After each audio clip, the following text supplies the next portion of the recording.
Fala galera, tudo bem com vocês? Vamos lá para mais uma aula de ecologia de populações. A gente terminou a aula passada lá, a aula de ontem, né? Hoje é dia 26 de março, ainda todo mundo de quarentena aí.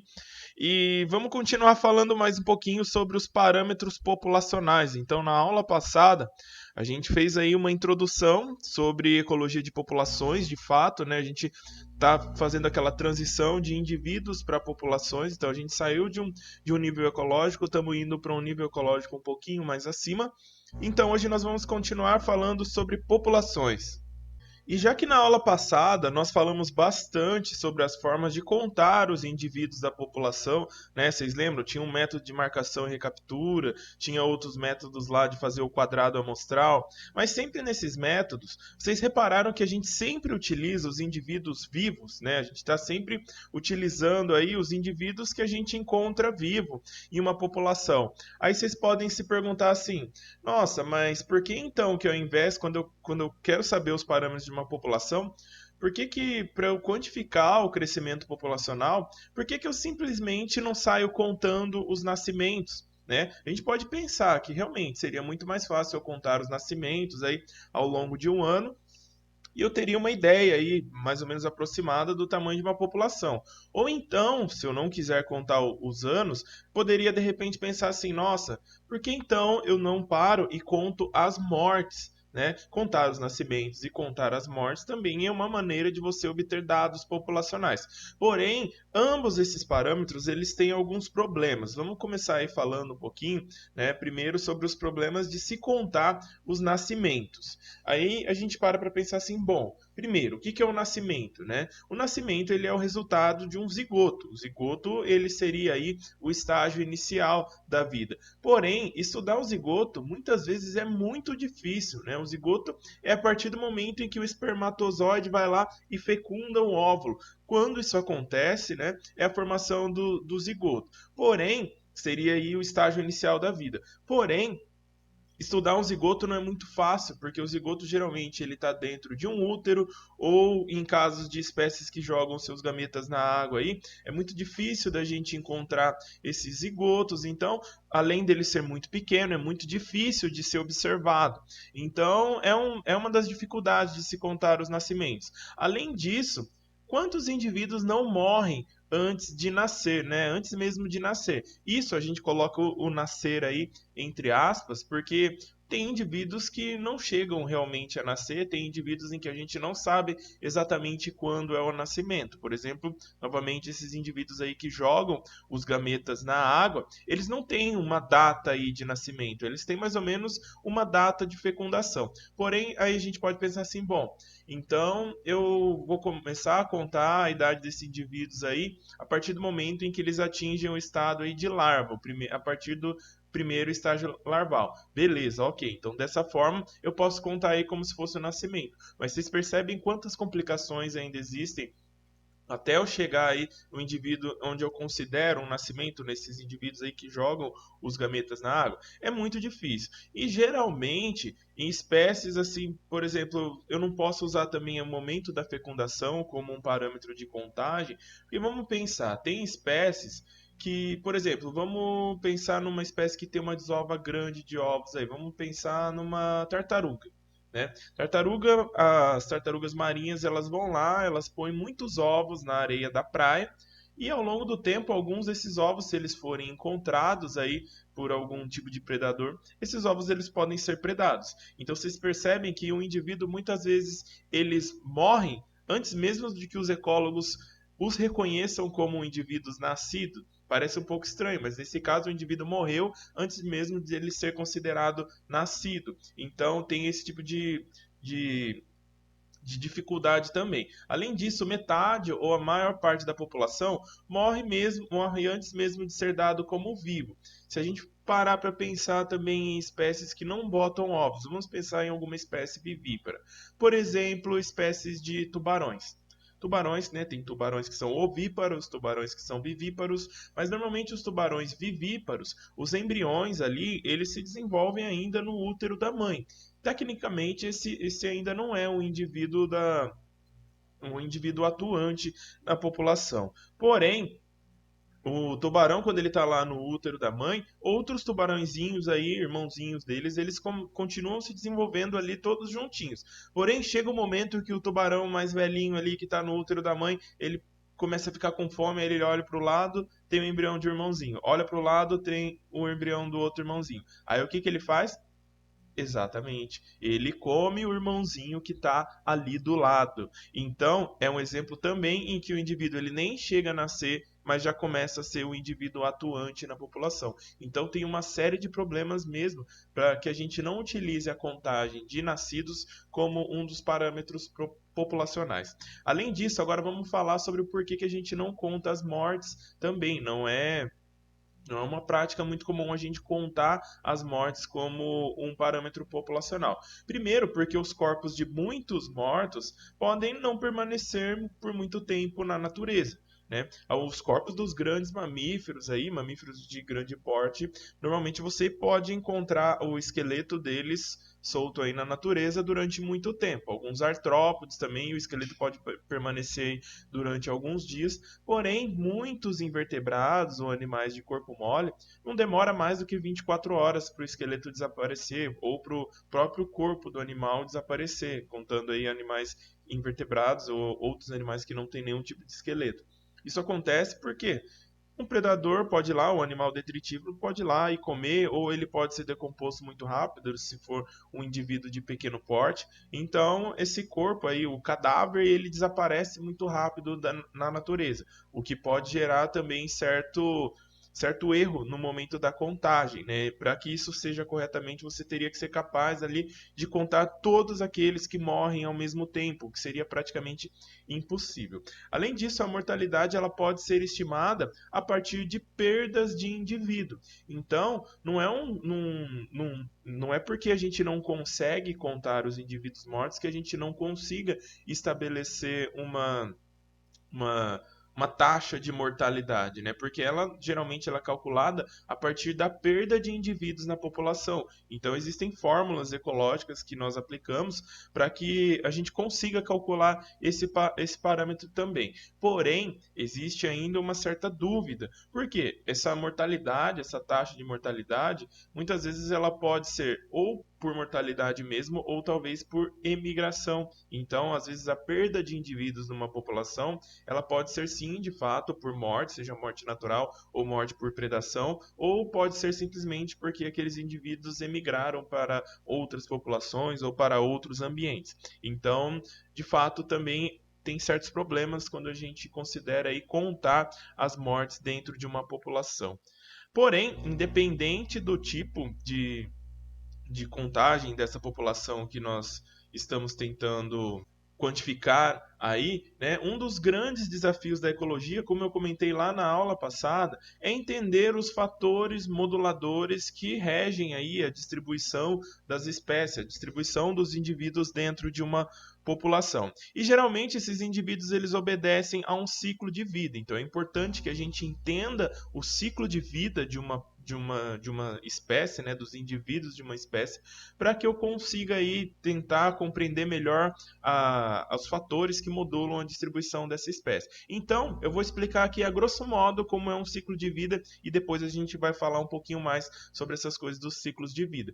Geralmente, olhem aí a mamãe aí com os cachorrinhos, acabaram de nascer. Então, esse geralmente é o estágio inicial da vida da maioria dos indivíduos de uma população, que é o estágio de nascimento. Então, geralmente, um indivíduo nasce e depois que ele nasce, ele passa por um período pré-reprodutivo, né? Que alguns autores e muitas literaturas a gente chama esse período pré-reprodutivo de período juvenil, né? O período juvenil é aquele período onde esses indivíduos eles vão crescer, eles vão se desenvolver antes de fato atingirem a idade adulta, que é quando eles começam a atividade reprodutiva. Então, aqui cresceu, atingiu a idade adulta, então esses indivíduos eles começam a se reproduzir, eles se reproduzem novamente até atingir a idade pós-reprodutiva, que é o indivíduo idoso, aquele indivíduo que depois de uma certa idade já não consegue se reproduzir e depois disso, né, rest in peace, né, descanse em paz. Então, a grosso modo, todo indivíduo ele nasce ele se desenvolve, se reproduz, envelhece e morre. Isso, né, a grosso modo. Porém, a gente vai ver que, se tratando dos ciclos de vida, nós podemos estabelecer aí algumas divisões e podemos falar mais ainda um pouco a respeito disso. Então, os ciclos de vida, eles têm algumas classificações. A primeira deles é quanto ao período reprodutivo. Então, a gente pode usar aí o período reprodutivo como uma forma de classificar os ciclos de vida. O primeiro deles aí são as espécies anuais. Então, aí na tela está à esquerda. Um dos tipos, né, são espécies anuais.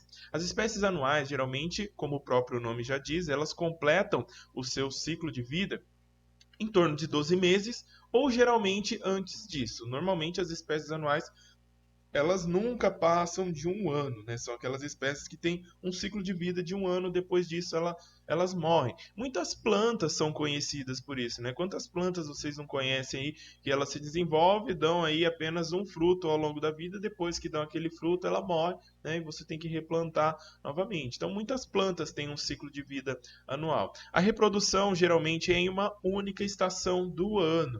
Então, é uma característica aí das espécies que são consideradas anuais, delas se reproduzirem aí apenas em uma estação do ano, né? Normalmente elas não se reproduzem o ano todo, normalmente elas concentram o seu período reprodutivo em uma única estação do ano. Isso porque no ano seguinte ela não vai estar viva. É uma espécie anual, é uma espécie que tem um ciclo de vida anual, então no ano seguinte ela não vai estar viva. Então nós chamamos essas gerações dessas espécies anuais, elas são chamadas de gerações discretas, né? Não é porque elas são discretas que elas passam despercebidas, não. É discretas porque nós conseguimos discriminar as gerações ao longo do ano. Então, se uma espécie ela tem um ciclo de vida anual, isso significa que os pais, né, os indivíduos que são a geração paternal aí, eles nunca vão competir com os indivíduos filhos. Então, imagina, né, uma espécie que nasceu lá em janeiro, ela passa todo o ano, né, crescendo, se desenvolvendo, aí ela vai se reproduzir lá em novembro. Chegou lá em novembro, ela se reproduziu, deixou os descendentes lá. Quando os filhos, as larvas ou os indivíduos filhos aí começarem a se desenvolver, os pais já não vão estar lá mais no meio ambiente. Então, é uma característica de que essas gerações são ditas discretas, porque você distingue essas gerações ao longo de um ano. Uma geração nunca tem sobreposição com a outra geração. Então, é uma vantagem, acaba sendo uma vantagem evolutiva, né? Porque se eu tivesse aqui competindo com os meus filhos, os recursos eles poderiam ser limitados, aí eles poderiam acabar se esgotando. E além disso, esse tipo de espécie, né, espécies anuais, são características aí de regiões temperadas. Então não é muito comum a gente ter essas espécies em regiões de clima tropical. Isso porque, né, imagina, aqui no Brasil a gente não tem as 4 estações definidas. E para muitas espécies elas precisam de um gatilho ambiental para saber quando elas têm que crescer, até quando elas têm que crescer e depois quando ela começa o seu período reprodutivo e até quando vai o seu período reprodutivo. Então, espécies assim, normalmente elas precisam de gatilhos ambientais aí muito bem definidos. E além disso, elas têm também uma tendência à sincronização. Óbvio, né? Se essas espécies não sincronizam o seu período reprodutivo, imagina, você só tem a chance de se reproduzir uma vez ao ano. Se você resolve aí se reproduzir, soltar os seus gametas na água aí, por exemplo, se você resolve soltar os seus gametas na água, mas ninguém mais está soltando gametas na água, você vai estar desperdiçando os seus gametas. Então, geralmente acontece dessas espécies serem sincronizadas mesmo.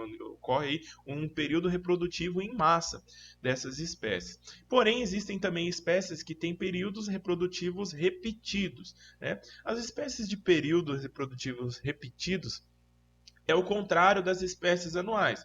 Geralmente elas não se reproduzem só uma vez, elas se reproduzem várias vezes, né? Podendo ser aí várias vezes ao longo de um ano ou mais, e geralmente é mais do que um ano, né? Porque né, elas já não são mais espécies anuais, então elas podem se reproduzir além de um ano.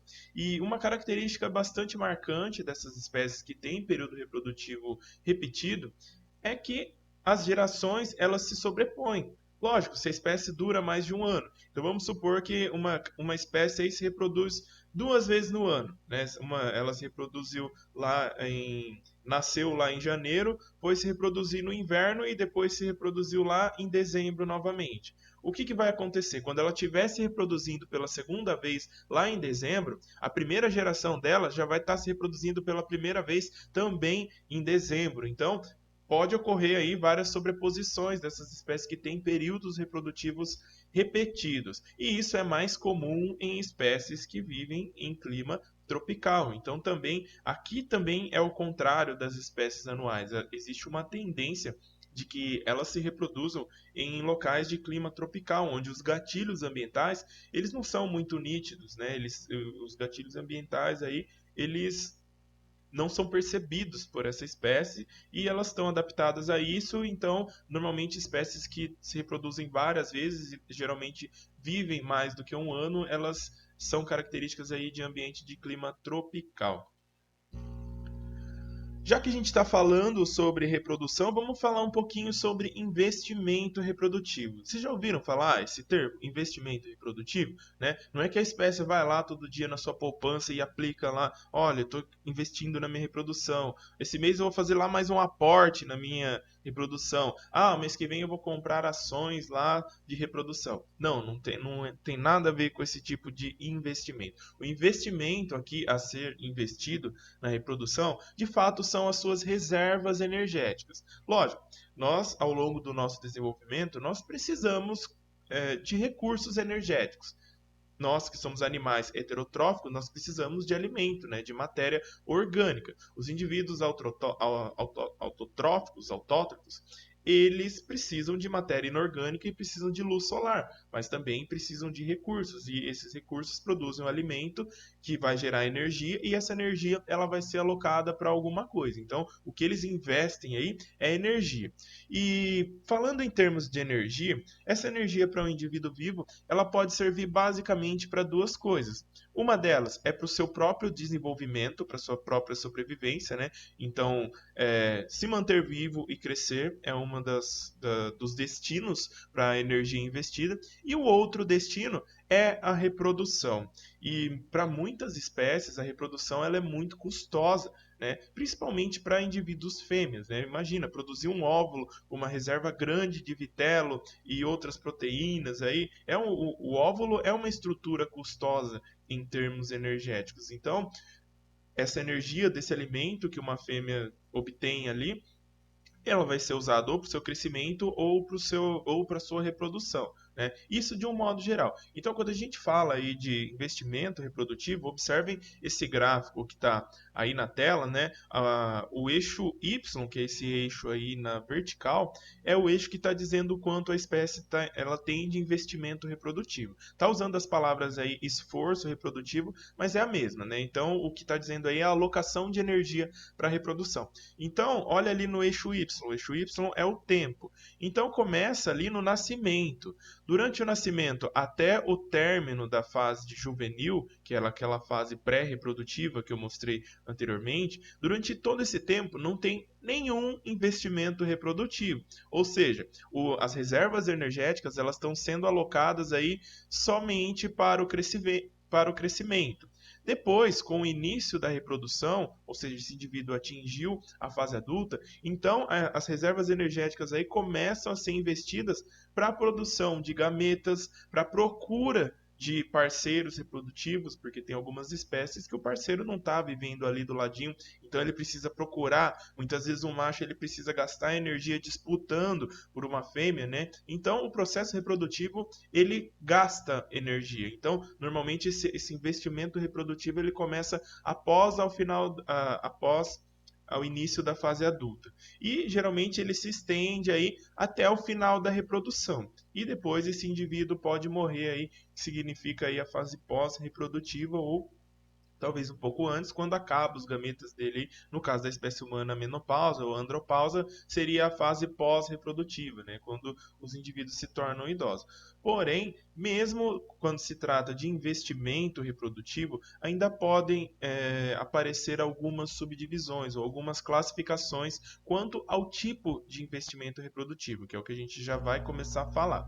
Então, as espécies elas podem ser classificadas como semélparas ou iteróparas. Nossa, que nome difícil, né? Até eu dei uma travada aqui na hora de falar, né? Embora o nome seja difícil, é muito simples da gente distinguir um tipo do outro, né? Então repitam comigo aí, espécies semélparas. Repitam mais umas vezes aí, semélparas. Vocês nunca mais vão esquecer esse nome. As espécies semélparas, nesse caso, um único e distinto evento reprodutivo acontece ao longo da vida de um determinado indivíduo. Então, as espécies semélparas, a principal característica aí é que ela só se reproduz uma única vez. Além disso, a reprodução ela ocorre após a fase de crescimento, igual naquele gráfico que nós vimos aí no slide anterior. Geralmente pouco ou nenhum investimento para reproduções futuras. Lógico, se é uma espécie que só vai se reproduzir uma vez, para que ela vai depois continuar gastando, estocando energia para o futuro. Então ela não vai precisar mais se reproduzir, já cumpriu o seu papel. E normalmente elas morrem após a fase reprodutiva. Vou dar um exemplo de um animal que faz isso. Vocês já ouviram falar naqueles indivíduos que são chamados de efemeróptero, né? Uma ordem de insetos. Esses insetos, eles têm uma larva aquática e quando essa larva aquática, ela passa todo o seu desenvolvimento aí no ambiente aquático. Quando ela passa para a fase adulta, ela sai do ambiente aquático, ela não se alimenta mais, e aí durante essas próximas 24 horas é o momento em que elas vão ter aí para se reproduzir. Então, olha só, a espécie passou toda a sua vida no ambiente aquático, na fase larval, crescendo, se desenvolvendo, né, alocando recursos para o seu crescimento, e depois toda a energia é gasta ali na reprodução. Então, elas saem aí numa época reprodutiva, numa revoada, então elas saem voando, elas sobrevivem em torno de 24 a 48 horas, não mais do que isso, elas já estão aí praticamente todas mortas. Então, dentro desse período curto, elas precisam realizar toda a sua reprodução. E eu estou dando exemplo de uma espécie que tem um ciclo de vida curta. Porém, outras espécies, como por exemplo, muitas cigarras ou alguns besouros aí, os lucanídeos, sabe aqueles besouros que têm umas mandíbulas bem grandes aí, ou algumas são chamadas de larva serrapal, tem vários nomes populares aí para esses besouros lucanídeos. Depois vocês dão um Google aí, digita lucanídeo. Vocês vão ver aí esse besouro é bonito, sabe? É um animal bonito mesmo, tem um par de mandíbulas aí enorme, é uma espécie bem bonita. Esses besouros, eles passam boa parte do seu desenvolvimento na forma larval no ambiente terrestre. Então, ela é uma larva que fica enterrada. E eu falo boa parte, eu estou falando de vários anos mesmo. Tem espécies de lucanídeos aí que a larva ela passa aí mais de 10 anos enterrada. Isso acontece aí com muitas cigarras também. Tem cigarras aí de período larval de 15 anos, olha só. Para depois elas saem, né, elas passam pela fase de pupa, elas empupam e saem para se tornarem adultas. E nessa fase elas se tornam cigarras adultas, cujo objetivo ali é somente a reprodução. Então, é um exemplo também de uma espécie semélpara. Ela só tem aquele momento para se reproduzir. Então, toda a energia ela acaba sendo alocada ali para a reprodução e depois disso elas morrem. O contrário acontece com as espécies iteróparas. Então, repitam também, iteróparas. As espécies iteróparas, os indivíduos apresentam vários momentos reprodutivos. E eles podem ser sazonais ou não. E hoje está complicado, né? Tá cheio de bichinho aqui picando minha perna. Essas espécies elas têm vários momentos reprodutivos. Eles podem ser sazonais ou não, né? O que é um evento sazonal? Eventos sazonais são aqueles concentrados em uma única estação do ano. Então, as espécies iteróparas, elas podem, vamos supor que uma espécie iterópara ela se reproduz no verão. Então, no verão desse ano, ela se reproduz. Aí acabou a fase reprodutiva dela, ela continua aí se alimentando, se desenvolvendo, acumulando mais energia, porque no ano que vem, no verão do ano que vem, ela vai se reproduzir de novo. E isso depois do verão do ano que vem, no outro verão seguinte também, ela vai se reproduzir de novo. Então, uma característica também das espécies iteróparas é que elas continuam alocando energia para reproduções futuras, o que não acontece com as espécies semélparas. Então, vamos ver agora alguns gráficos aí que demonstram como é o ciclo um ciclo de vida aí de uma espécie semélpara. Então aí primeiro, né, um ciclo de vida de uma espécie semélpara anual. Então é aquela espécie que eu falei que elas só sobrevivem durante um ano. Então observem que ela tem uma fase juvenil aí muito longa, uma fase onde ela não está se reproduzindo. Para depois aí no finalzinho do ano 1, né, ela tem um ciclo de vida de um ano, ela investe praticamente todo. Olha o gráfico como ele sobe até lá em cima. Então, praticamente todas as reservas energéticas ali foram gastas em um curto espaço de tempo para que aquelas espécies se reproduzam. Porém, existem espécies semélparas também que elas têm um ciclo de vida de mais de um ano. Lembra da cigarra lá e do besouro que eu falei para vocês no exemplo? Então, ó, passam aí ano 1, ano 2, ano 3, todos esses anos aí na fase do juvenil. Porém, vai chegar um ano em que essas espécies elas concentram aí a sua fase reprodutiva todas naquele ano, e aí a sincronização também é muito comum em espécies semélparas, né? Então é bastante comum que elas tenham o seu período reprodutivo sincronizado também por aqueles motivos que eu já falei, né, para não gastar gametas à toa. Então, elas se reproduzem aí. Então, elas podem ter um ciclo anual ou podem ter ciclo mais de um ano. Porém, as semélparas, elas sempre vão se reproduzir uma única vez na vida. Já as espécies iteróporas, elas podem se reproduzir várias vezes ao longo de um ano, né? Então, aí um exemplo de uma espécie iterópora anual. Então, uma espécie que ao longo de um ano ela não tem aquele investimento, aquela curva do gráfico aí, observem, não é uma curva tão alta, igual eram lá nas semélparas, né? É uma curva baixa. Por quê? Ela tem menor investimento para reprodução, porque ela divide aí. Um pouco vai para reprodução, um pouco vai para o desenvolvimento, um pouco para reprodução, desenvolvimento e sobrevivência. Então, ela é uma espécie que ela consegue se reproduzir ao longo de todo o ano. É uma espécie aí que ao longo de todo o ano ela vai deixando um pouquinho de descendente cada vez, um pouquinho em cada mês, um pouquinho em cada determinados períodos aí, né? Até chegar ao final do ano, uma espécie anual, até chegar no final lá, essa espécie vai morrer. Porém, tem espécies também iteróparas que têm ciclos mas que vai além de um ano. Né? E essas espécies que são iteróparas de vida longa, com reprodução sazonal, lembra que eu falei lá, que eu usei um exemplo também de uma espécie que, olha, ela se reproduz aqui em janeiro. Aí ela continua alocando energia, alocando energia. No janeiro do ano que vem ela se reproduz de novo.